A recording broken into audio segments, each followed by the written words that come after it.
Shravan special, rakhi पौर्णिमा special. आज आपण करणार आहोत ओल्या नारळाच्या वड्या. मऊ रसरशीत, तोंडात टाकताच विरघळणाऱ्या ओल्या नारळाच्या वड्या कशा करायच्या हे आज आपण पाहणार आहोत. ओल्या नारळाच्या वड्या करायला तशा खूपच सोप्या आहेत आणि अगदी घरीच उपलब्ध असलेल्या साहित्यात झटपट बनतात. आता आपण नारळाच्या वडीचं मिश्रण घालण्यासाठी ताट किंवा असा चौकोनी ट्रे घेऊया.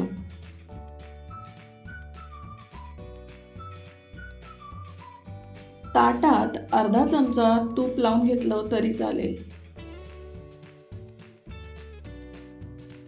किंवा मग अशा प्रकारे बटर पेपर लावूया, म्हणजे वड्या अलगद निघतात.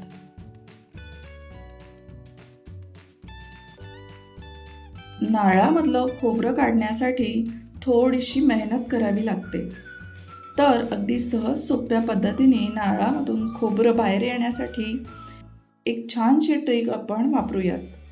गॅसवर कढई ठेवली आहे आणि कढईमध्ये 3 ग्लास पाणी गरम करायला ठेवलं आहे. गॅसची फ्लेम मीडियमवर आहे. पाणी गरम झालं की यामध्ये आपण हा नारळ ठेवूया आणि 5 ते 7 मिनिट झाकण बंद करून वाफवून घेऊ.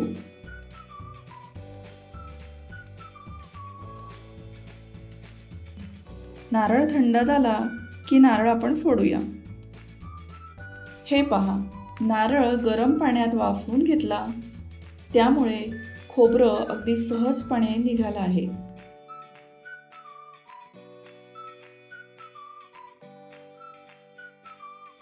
नारळाचे आता असे मोठे मोठे काप करून घेऊया.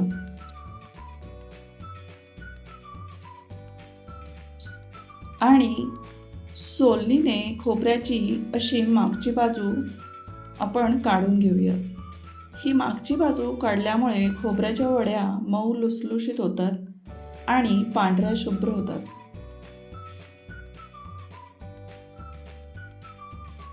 तुम्हाला नारळ खवून घ्यायचा असेल तर तुम्ही खवून पण वापरू शकता.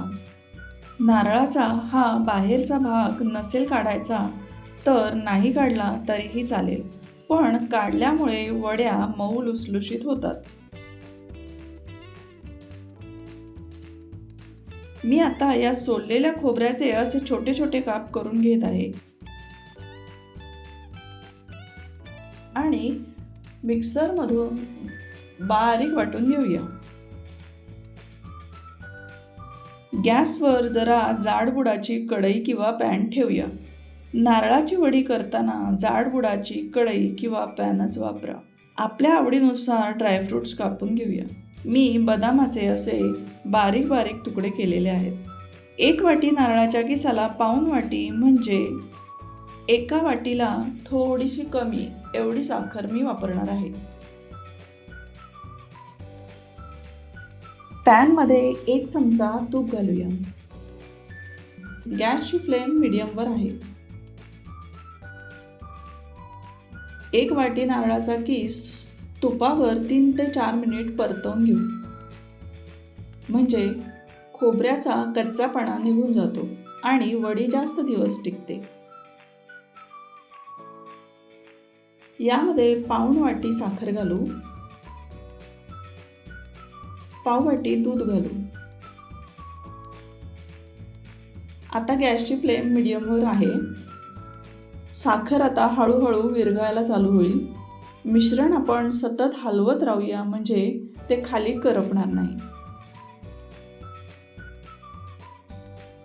तुमच्याकडे जी वाटी असेल ती तुम्ही वापरा, फक्त प्रमाण सगळं एकाच वाटीने मोजा.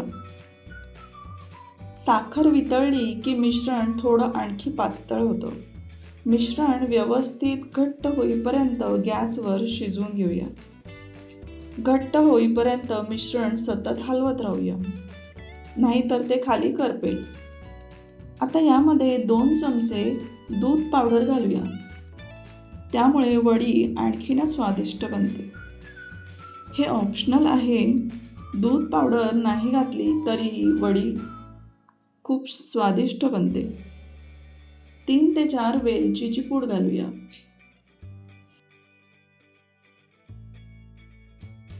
नारळाच्या वडीचं मिश्रण व्यवस्थित घट्ट झालं आहे की नाही, व्यवस्थित तयार झालं आहे की नाही हे चेक करण्यासाठी एक छोटासा गोळा हातात घेऊन पाहूया.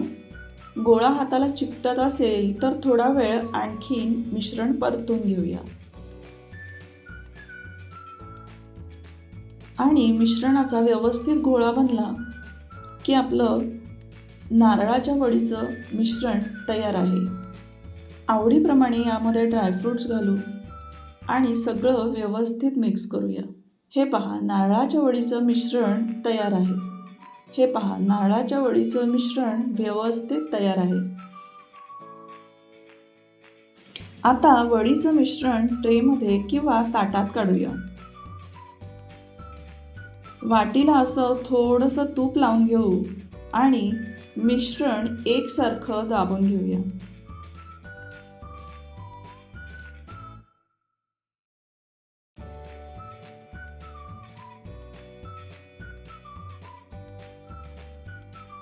आवडीप्रमाणे वरून ड्रायफ्रूट्स घालूया आणि वाटीने एकसारखं दाबून घेऊया.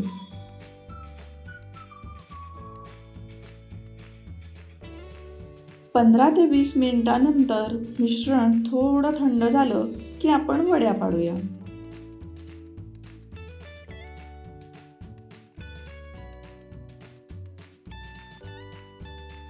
आता व्यवस्थित थंड झालं की वड्या प्लेटमध्ये काढूया.